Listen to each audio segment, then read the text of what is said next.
બોલિવૂડની કોઈ suspense thriller મૂવીને ટક્કર આપતી એક મર્ડર મિસ્ટ્રીને વડોદરા પોલીસે 12 દિવસમાં ઉકેલી નાખી ઉત્કૃષ્ટ કામગીરી કરી છે। ટીવી પર આવતા ક્રાઇમ શો ક્રાઇમ પેટ્રોલ પરથી થિયરી જાણી વડોદરામાં એક મિત્રએ તેના જ મિત્રની ઠંડા કલેજે હત્યા કરી નાખી હતી। વડોદરાના તરસાલી વિસ્તારમાં રહેતા સતીશ વસાવા નામના જીમ ટ્રેનરે થોડા સમય પહેલાં દેવું વધી જતાં જૈમિન પંચાલ નામના મિત્ર પાસેથી રૂપિયા 1 લાખ ઉછીના લીધા હતા,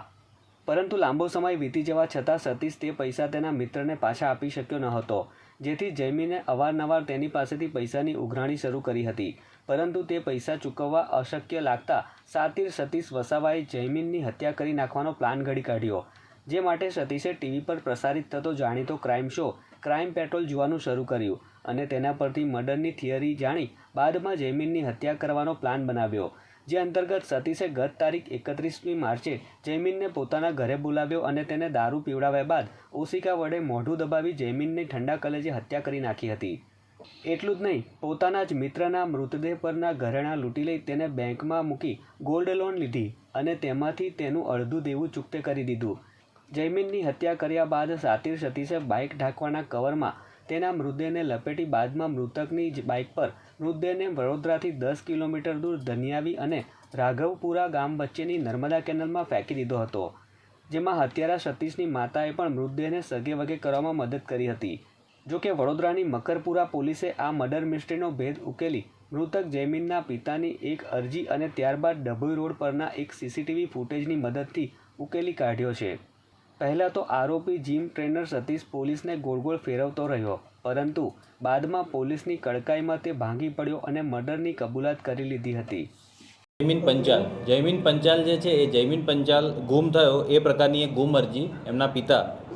વિનોદભાઈ કેશવલાલ પંચાલ એમણે આપણને મકરપુરા પોલીસ સ્ટેશન ખાતે 31/3/2024ના રોજ આપણને આપી રાત્રે। હવે એમનું જણાવવું એવું હતું કે 31 તારીખે બપોરે 2:30 વાગે એમનો દીકરો જૈમિન પંચાલ જે મરણ જનાર છે એ એમના ઘરે જ હતો, એમની સાથે હતો, ચા પીતો હતો। ચા પીતા પીતા એને ફોન આવ્યો અને એ નીકળી ગયો। ત્યારબાદ ફોન આવ્યો તો સતીશ વસાવાનો, સતીશના ઘરે જઉં છું અને સતીશના ઘરેથી પછી બારોબાર હું મારા ઘરે જતો રહીશ, કે આજે જૈમિન પંચાલ છે એના માતા પિતાથી અલગ રહેતો હતો, એટલે આવું જણાવીને એના પિતાને મળીને છૂટો થયો છે। ત્યારબાદ આ એમના પિતા માતા અને જે જૈમિન પંચાલ છે એની વાઈફ એ બધા સતત એમને ફોન કરતા હતા, રાત સુધી એનો ફોન સ્વિચ ઓફ આવતો હતો, ફોન લાગતો નહોતો, એટલે અમને શંકા ગઈ, એમણે શોધખોળ કરી તો સતીશ વસાવાના ઘરે પહેલાં શોધખોળ કરી, સતીશ ઘરે નહોતો એટલે તરસાલી બસ સ્ટેન્ડની પાસે એને મળવા ગયા। સતીશ એવું જણાવ્યું કે મને મળવા આવ્યો હતો પણ મળીને મને જતો રહ્યો। આ ગુમ અરજીની તપાસ મકરપુરા પોલીસ કરી રહી હતી, એ દરમિયાન આપણને સતીશ વસાવાની જ્યારે પૂછપરછ કરી તો સતીશ એવું જણાવ્યું કે મને મળીને જતો રહ્યો છે। ત્યારબાદ આપણે સીસીટીવી ફૂટેજને બધા અલગ અલગ આપણે કબજે કરવાનો પ્રયત્ન કર્યો। એ દરમિયાન આપણને ડભોઈ રોડ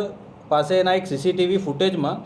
જે મરણ જનાર જે છે એની FZ બાઇક સતીશ વસાવા ચલાવતો હોય એ પ્રમાણેનું આપણને એક ફૂટેજ મળ્યું, એટલે આપણે સતીશ વસાવાની ફરીથી સઘન પૂછપરછ કરી। એમાં સતીશે એવું જણાવ્યું કે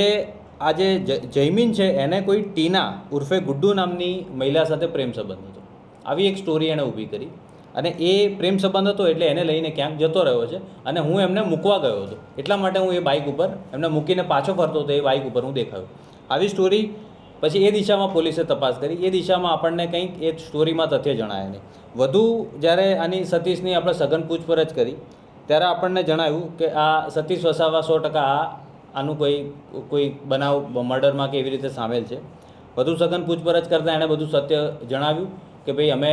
અને પછી જે હકીકત સ્ટોરી જે આપણને જણાવી એટલે ત્યાં પણ આપણને શંકા ગઈ કે આ જે મરણ જનાર છે એની આ આરોપી સાથે સતત હાજરી છે, અને જે મરણ જનારના પિતાએ જે ગુમ જાણવા જોગ આપણે મકરપુરા પોલીસ સ્ટેશનમાં આપી છે ત્યાં પણ એમણે સ્પષ્ટ કહ્યું છે કે સતીશના ઘરે જઉં છું, છેલ્લે સતીશના ઘરે જઉં છું એ પ્રમાણે કહીને નીકળ્યો છે, એટલે સતીશ સાથે છેલ્લે જોવા મળ્યો એટલે આપણે સતીશ ઉપર આપણું ફોકસ વધારે હતું કે કંઈકનું કંઈક રહસ્ય સતીશ પાસેથી આપણને મળશે, અને એ પ્રમાણે આજે ઘણી મહેનત પછી પોલીસને એક સફળતા મળી છે।